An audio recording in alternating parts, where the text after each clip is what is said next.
सुने, बोला की. हे आपल्या शेजाऱ्याची ती एवढी गर्दी का बरं झाली? मला काय माहित, फोन करून विचारा की. हॅलो मित्रा, तुझ्या घराबाहेर एवढी गर्दी कस काय जमली? सगळे व्यवस्थित तर आहे नाही?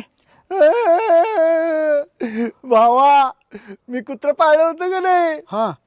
त्या कुत्र्याने तुझ्या वहिनीला चावले आणि जागीच तुझी वहिनी मेली.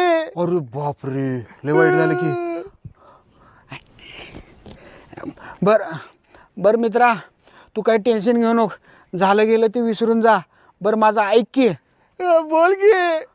तुझं कुत्रे 1 तासाभरासाठी मला मिळेल का? तुला काय वाटलं घराबाहेर कशासाठी थांबल्यात ती माणसं?